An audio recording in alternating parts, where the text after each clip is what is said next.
Assalamu alaikum. My name is Sobia Kamar, Vice Principal Rehan School, Lahore campus, and I am proud to be a part of Rehan School today. I will be our host for this interview session. In this interview, we will discuss online admission, the role of an admission manager, and how Rehan School is preparing students for the future through modern and AI powered education. So, let us begin our conversation with our respected guest. Welcome to the interview ma'am. Ma'am Thank you अपना so तारुफ much, Ms. करवाइएगा Sophia. पहले। Sure. Thank you so much, Ms. Sophia, and welcome to the Rehan School Link System. मेरा नाम हिमाद्री शिवाली है और मैं Rihan school online academy की एज एडमिशन इंचार्ज हूँ राइट नाउ। और मैं पिछले 2 साल तकरीबन 2 years ago मैंने रिहान स्कूल सिस्टम को ज्वाइन किया था 2024।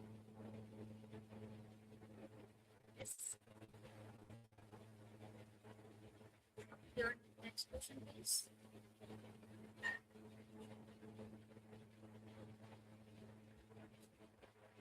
हेलो, आपका माइक बंद है। जी मैम, मैंने कहा आपकी आवाज़ बहुत हल्की आ रही है। अब आ रही है ठीक? तो हेलो, रही है लेकिन बहुत स्लो है। आप ठीक है? जी मैम। मैम आप बताएंगी अपने बारे में कुछ? जी, मैंने अपना इंट्रोडक्शन दिया है आपको। मेरा नाम ईमान निधि शिपाली है। मैं रिहान स्कूल ऑनलाइन अकेडमी की एडमिशन मैनेजर हूँ और मैं पिछले 2 साल से रिहान स्कूल का एक हिस्सा हूँ। और आपको मैं वेलकम करती हूँ रिहान स्कूल। आप प्लीज मेरा अपना नेक्स्ट क्वेश्चन कीजिए। मैम रिहान स्कूल में आप कब से ऑनलाइन एडमिशन मैनेजर के तौर पे काम कर रही हैं? मैंने रिहान स्कूल ऑनलाइन अकेडमी में पिछले इस साल जनवरी से काम कर रही हूँ। अदरवाइज इससे पहले मैं फिजिकल कैंपस में थी और जिसमें कोरंगी कैंपस मौजूद है। सबसे पहले मैंने कोरंगी कैंपस ज्वाइन किया था और देन उसके बाद फिर मेरी अलग अलग जगह पर कराची के ही अंदर मेरी शिफ्टिंग होती रही है। लेकिन अभी मैं पिछले जनवरी 2026 से मैं रिहान स्कूल ऑनलाइन अकेडमी के एडमिशन को देखती हूँ। मैम रिहान स्कूल में आपका क्या किरदार है? रिहान स्कूल में मेरा किरदार यही है कि मैं हमारी यहाँ डिफरेंट डेजिग्नेशंस होती हैं। पहले मैं यहाँ पर एज अ कैंपस कोऑर्डिनेटर थी फिजिकल स्कूल के अंदर। फिर मैंने यहाँ फैसिलिटेटर के तौर पर भी काम किया है और एज अ वाइस प्रिंसिपल के तौर पर भी आप कह सकती हैं। और लेकिन मेरी जो रीच है वो एक एडमिशन डिपार्टमेंट्स में बहुत अच्छी है। तो मैं राइट नाउ मैं अभी एडमिशन डिपार्टमेंट का हिस्सेदार हूँ। मैम आप हमें बता सकती हैं कि ऑनलाइन एडमिशन मैनेजर की बुनियादी जिम्मेदारियां क्या क्या हैं? ऑनलाइन हो या फिजिकल हो, एडमिशन डिपार्टमेंट का जो सबसे बड़ी बुनियादी जिम्मेदारी ये आता है कि वो पहले हमारे खुद के सिस्टम को समझे, ताकि तभी जब तक वो समझेगा नहीं तो वो आगे भी उस चीज़ को नहीं भेज सकता। तो आपका बुनियादी में होता है कि सबसे पहले आप खुद ट्रेनिंग्स लो, जिस पे मुझे ट्रेनिंग्स करने वाले बहुत से लोग शामिल हैं और कुछ मैंने खुद भी चीज़ें सीखी हैं और समझी हैं अपनी नॉलेज के हिसाब से। तो ये बहुत बुनियादी जिम्मेदारी होती है। और आपके अंदर जो सबसे मेन चीज़ है आपके अंदर पोलाइटली होना आपको बहुत ज़रूरी है, क्योंकि एडमिशन डिपार्टमेंट के अंदर लोग बहुत सारे लोग होते हैं हमें फेस करना होता है। तो आपका लाइक नरम लहजा और डिफरेंट चीज़ें पोलाइट रिलैक्स होना बहुत ज़रूरी है। मैम आपसे रोजाना कितने वालदेन या तलबा राब्ता करते हैं ऑनलाइन एडमिशन के हवाले से? देखिए, ऑनलाइन का मतलब होता है ऑनलाइन मतलब आप घर बैठे वर्ल्ड वाइड काम कर सकते हैं। तो मेरे पास तकरीबन पूरे पाकिस्तान से कॉल जो रिसीव होते हैं, पाकिस्तान से बाहर से होते हैं, जैसे यूएई, यूके, ओमान और बहुत सारे कुछ कंट्रीज हैं। कोई हम 4 to 5 कंट्रीज जो हैं तकरीबन इसको मुझे मैसेजेस और कॉल वगैरह आ रही होती हैं। तो मैं कह सकती हूँ कि मैं रोजाना 50+ मैसेजेस के रिस्पॉन्सेज करना और कॉल्स अटेंड करना, वो हमारे एडमिशन पीक टाइम्स होते हैं। जैसे अभी हमारी 20 क्रॉस कर गई है, तो इस टाइम इतना एडमिशन का रश नहीं होता क्योंकि द मंथ ऑफ एंड तो इस पे होता है, लेकिन नॉर्मली होता है। अदरवाइज वो मैं आपको एग्जिट क्वांटिटी नहीं बता सकती, मेरे पास कुछ कॉल्स मिस भी होती हैं, मैसेजेस भी मिस होते हैं बिकॉज मैं नहीं अटेंड कर पाती, उस टाइम के बगैर भी कर रहे होते हैं। तो ये है कि ऑलमोस्ट इतने लोग तो हमें एडमिशन के लिए कॉल मैसेज कर रहे होते मैम आपके पास जो ऑनलाइन एडमिशन आते हैं आप उन्हें तरतीब से कैसे वो करती हैं, रखती हैं अपने पास, तरतीब कैसे देती हैं। हैं? एडमिशन देखिए, एडमिशन कैटेगरीज दो हैं हमारे पास। सबसे पहले सॉरी, हमारे पास कोई भी जब एडमिशन आता है तो हम उसको सबसे पहले उसका इंट्रोडक्शन देना बहुत ज़रूरी है। पहले हम उसके बारे में नहीं जानेंगे। फॉर एग्जांपल हमारे पास तो के लोग ये कहते हैं मुझे तो रिहान स्कूल में एडमिशन चाहिए। अब हमें नहीं पता ना वो बंदा सामने वाला 4 साल का है, 14 साल का या 40 साल का, तो पहले उसका इंट्रोडक्शन दीजिए। और देन जब आपको हमें हमारी एज के हिसाब से कोर्सेज सेट है कि इसको इसमें ऐड करना है, इसको इसमें ऐड करना है। अगर वो टीचर्स ट्रेनिंग का है तो उसको टीचर्स ट्रेनिंग के डिटेल्स प्रोवाइड करते हैं, अगर वो ECCL का है तो ECCL में करते हैं। तो पहले तो दो मेन चीज़ें हैं। अभी हमने समर टाइम लॉन्च किया है तो हम समर टाइम की भी डिटेल्स उसे प्रोवाइड करते हैं उसकी एज के मुताबिक। उसके अलावा हम किसी और चीज़ पर डायरेक्टली इनरोल नहीं करते, लाइक लेवल 1 भी नहीं करते या टीचर ट्रेनिंग लेवल 2 में नहीं करते, तो उसको फर्स्ट वाला कंपलसरी जो चीज़ें हैं उसको इनरोलमेंट करते हैं। देन उसको पहली सारी कोर्स आउटलाइन भेज के, वेबसाइट्स भेज के, बुक्स भेज के, जब उसको पूरी तरह तसल्ली हो जाती है उनकी, और फिर कॉल पे अगर वो बात करना चाहे तो हम उसको कॉल पर डील आउट करते हैं। और जब वो कंफर्म करता है तो हम फीस सबमिट करते हैं। फीस सबमिट करने के बाद हम उनकी कुछ इन्फॉर्मेशन लेते हैं, उनको हम एक बैचेस में ऐड करते हैं, हमारा प्रॉपर बैचेस बनते हैं। हम ऐसे डायरेक्टली इनरोल नहीं करते कि भाई एक एडमिशन आया हमने कहीं और ऐड कर दिया, हमें प्रॉपर एक बैच बनाना पड़ता है। 20 स्टूडेंट्स का हम एक बैच बनाते हैं। 20 स्टूडेंट्स एक बैच के अंदर होते हैं, और उसके अंदर हमारी हम एक डेट और टाइम उनके साथ शेयर कर देते हैं कि इन इन डेट्स में और इन टाइम से आपकी क्लासेस स्टार्ट होगी। और उसका जो रिकॉर्ड है, हमारे कुछ ग्रुप्स बने हुए हैं, हम उसके थ्रू उनको मेंटेन रखते हैं। हमारा डैशबोर्ड्स में हम उनको मेंटेन करते हैं, अदर वन सब शीट पे मेंटेन करते हैं, तो इस तरह रिकॉर्ड्स। मैम आपके काम का सबसे ज्यादा चैलेंजिंग हिस्सा कौन सा है और आप जो है वो चैलेंज से कैसे निपटते हैं?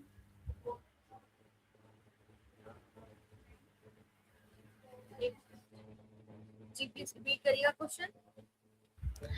मैं कह रही हूँ कि आपके काम का सबसे ज्यादा चैलेंजिंग हिस्सा क्या है और आप इन चैलेंज से कैसे निपटती हैं?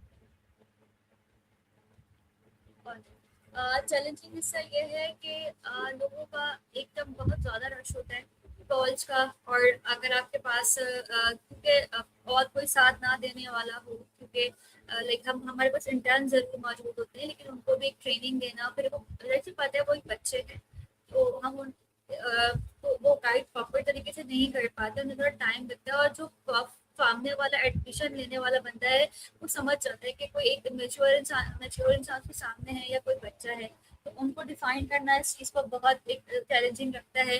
फिर लोगों की आदत होती है कि हमारे पास डिफरेंट नंबर्स हैं, ठीक है, लाइक हम डिफरेंट नंबर्स पे सॉरी हमारे पास स्कूल के बहुत सारे नंबर्स हैं, लेकिन लोग एक ही बात उन 10 नंबर्स पे कर रहे होते हैं। मुझे भी कॉल करेंगे, मेरे जैसे टीम मेंबर्स को भी कॉल करेंगे, ठीक है, और अगर इसमें से कोई भी एक नंबर मिस हो जाए और या कोई मिस थोड़ी सी इंफॉर्मेशन से इधर हो जाए तो ये बहुत प्रॉब्लम का सामना हमें करना पड़ता है।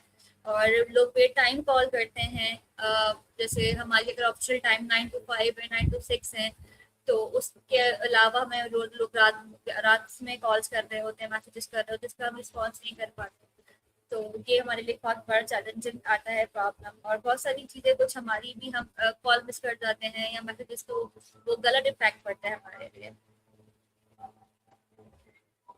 जी, एडमिशन के टाइम पर जो है वालदेन के सबसे आम सवालात क्या होते हैं आपसे? आम सवाल ये होते हैं कि बच्चा मैट्रिक इंटर कैसे करेगा, और बच्चा कमाएगा कैसे, 6 महीने के बाद कमाने के काबिल हो जाएगा। और ये दो बहुत मेन क्वेश्चंस हैं जो होते हैं। आप लोग क्या करवा रहे हैं, इससे क्या कर सकता है बच्चा, और मतलब इस तरह के क्वेश्चंस बहुत ज्यादा होते हैं। कमाना तो इसका फिर मेन। जी, जी जी, तो नेक्स्ट क्वेश्चन उसी के ऊपर था कि फिर आप जो है वो उनको कौन सी मालूमात फराहम करती हैं उनके सवालात? देखिए अगर हम बच्चे के इस पर आते हैं तो हम 2 साल तक अर्निंग का कोई वादा नहीं करते। फाउंडेशन लेवल से तो कंपलसरी कोर्स, उसके अंदर तो हम कोई 6 माह में आपको कमाना या अर्निंग नहीं सिखाते। बेसिकली मैं इस चीज़ को ऐसे फिगर आउट करती हूँ कि उनके ही एग्जाम्पल उन्हें दे दे कि जब आप बड़े हुए थे तो डायरेक्टली तो आप कमाने नहीं लगे थे ना, आपको चीज़ें प्रोसेस होता है, कुछ रूल एंड रेगुलेशंस होते हैं, तो चीज़ें होती हैं, पहले हमें उस प्रोसेस से गुजरना होता है, देन उसके बाद हमारी अर्निंग स्टार्ट होती है, और वो भी लिटिल बिट्स लाइक छोटा छोटा करके ऐड होता है, हम डायरेक्टली बहुत बड़े अमाउंट्स में नहीं जाते। तो इस तरह की चीजें होती है, वो तो डिपेंड करता है सामने वाले के क्वेश्चन पर, उसके मूड पर। तो इसलिए सबसे पहला ये बहुत जरूरी चीज है कि आप पहले सामने वाले की बात सुनो, चाहे आप सुनना भी नहीं चाहो लेकिन आपको सुनना पड़ती है, ताकि हम उसका माइंड सेट पढ़ लें कि वो हमसे क्या चाह रहा है और हमें किस तरह जवाब देना है। यस। ये कि कामयाब एडमिशन के लिए जो वालिदैन का एतमाद हम कैसे हासिल हेलो। कर सकते हैं कि वो हमारी बात तसल्ली से सुने? मैम आवाज आ रही है?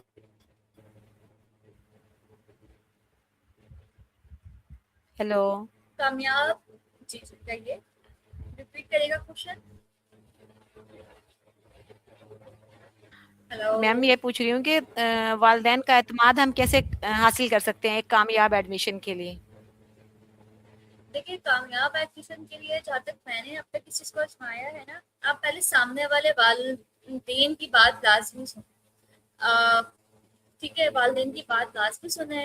आपका काम होना बहुत ज़्यादा ज़रूरी है, क्योंकि ये चीज़ें बहुत ज़रूरी हैं, और अगर आपसे कोई मिस्टेक हो गई है या नहीं भी हुई है, तो आप उस चीज़ को इतना पोलाइटली वे में उसको कन्वर्ट कर दो कि वो गुस्से वाला इंसान भी, या उस बात जो भी खराब हो रही हो, उसको वो नॉर्मल वे में कन्वर्ट हो जाए।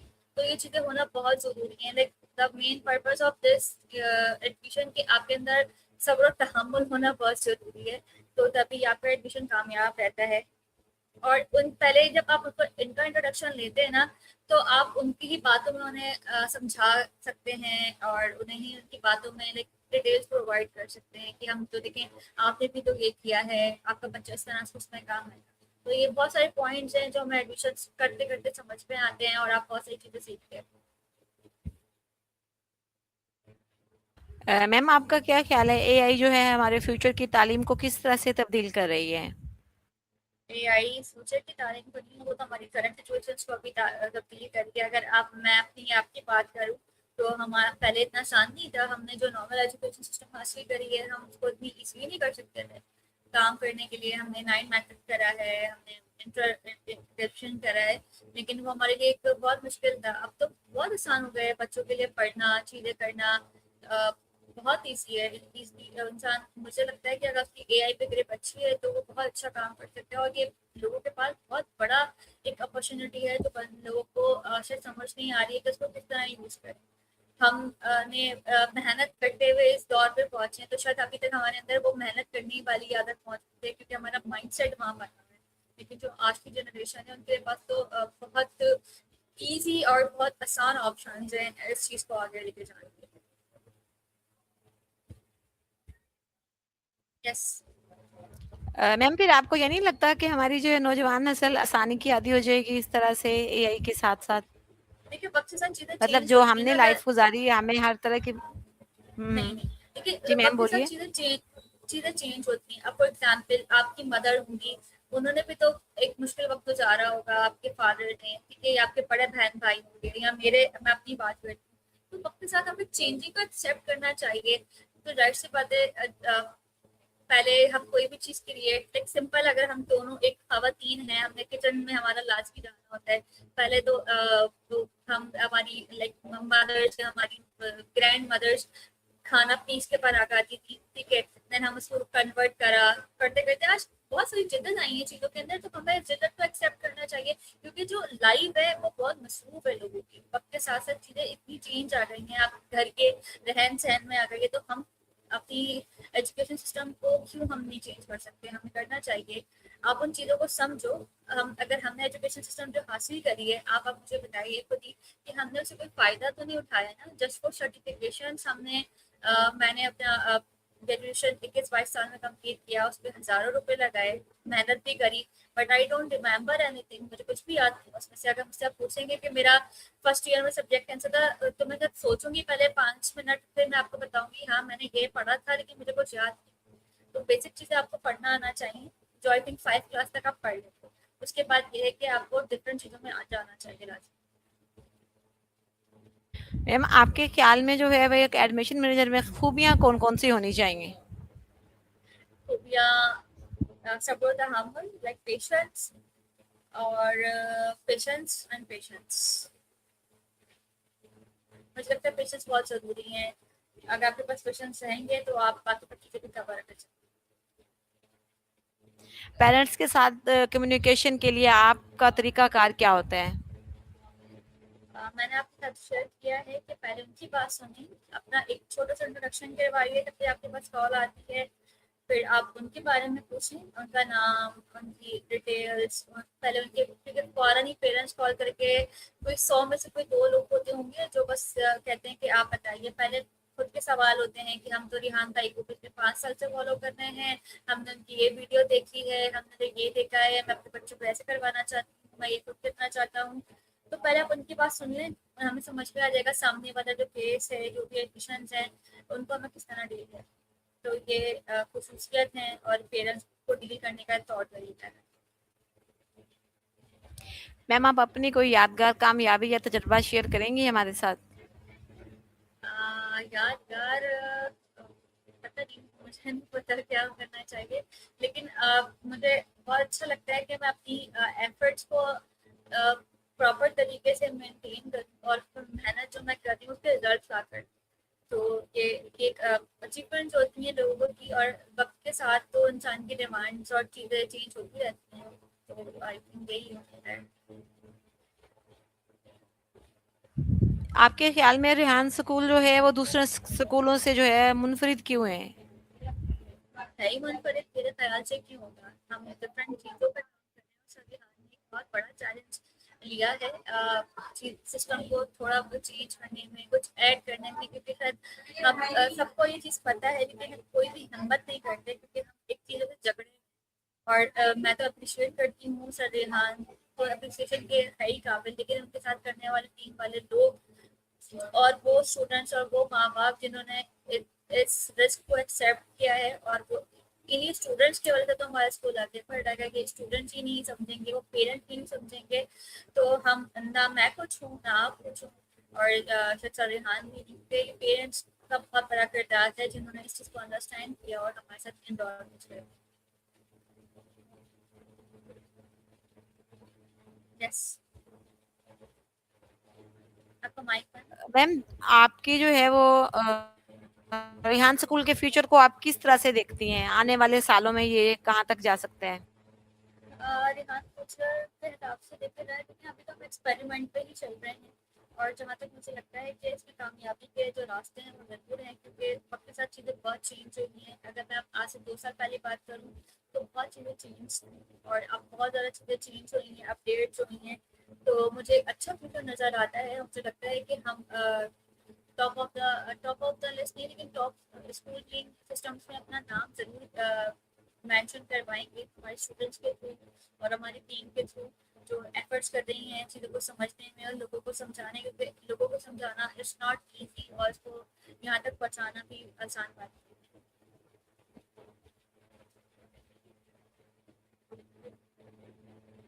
मैम एडमिशन में इजाफे के लिए आपकी क्या हिकमत अमली होती है? है। एडमिशन में इजाफे के लिए मुझे कुछ चैलेंजेस आते हैं, जैसे मैं चाहती हूँ सोशल मीडिया के थ्रू हम एड करवाते हैं कि मेरे पास सिस्टम रीच कम है, और ये तो सोशल मीडिया का मेन पर्पस के हम, क्योंकि ऑनलाइन एडमिशन में हम सोशल मीडिया का ही यूज़ करते हैं, तो उसमें एड रन करवाना, डिफरेंट चीज़ें करवाना, ये बहुत ज़रूरी है।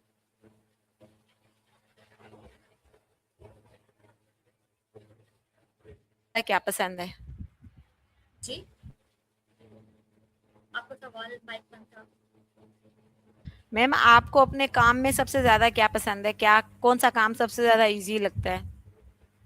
मुझे इजी क्या लगता है ये डिपेंड करता है मेरे मूड पर। मुझे कब कॉल्स रिसीव करना अच्छा लगता है, लेकिन उस पेरेंट मुझे, जब अगर सामने वाला पेरेंट अच्छा हो और वो कोऑपरेटिव हो और वो चीज़ों को समझ रहा हो, तो मुझे बड़ा मजा आता है कॉल्स पे बात करने में, डिटेल्स प्रोवाइड करने में। और जब मेरी एक बैच कंप्लीट होती है and it's a very satisfy for me, मतलब मैं बहुत मुझे सेटिस्फेक्शन मिलती है कि मैंने एक चीज को कंप्लीट करके हैंड ओवर कर दिया है और मेरी इस मंथ की अचीवमेंट्स हैं। तो मुझे ये बहुत अच्छा लगता है अचीवमेंट्स करना देना। और मुझे डॉलर्स के एडमिशन्स लेने में बड़ा मजा आता है, फॉरनर्स के एडमिशन्स लेने में बहुत मजा आता है। मैम आप क्या समझती हैं तलबा की रहनुमाई के लिए जो है वो ऑफिस का क्या किरदार होता है? इसका किरदार का चाहे एडमिशन ऑफिस हो, चाहे एडमिनिस्ट्रेशन ऑफिस हो, चाहे प्रिंसिपल ऑफिस हो, उसका क्या करेक्टर होता है? करेक्ट है कि तो कोई बात ही नहीं है, वो तो डिपेंड करता है कि आप फिजिकल स्कूल में आ रहे हैं चाहे ऑनलाइन में आ रहे हैं। तो ऑनलाइन में तो कोई आप ऑनलाइन डील कर रहे हैं तो आपका बस प्रॉपर तरीके से चीज़ें होना चाहिए जिसमें आप डील कर सकें।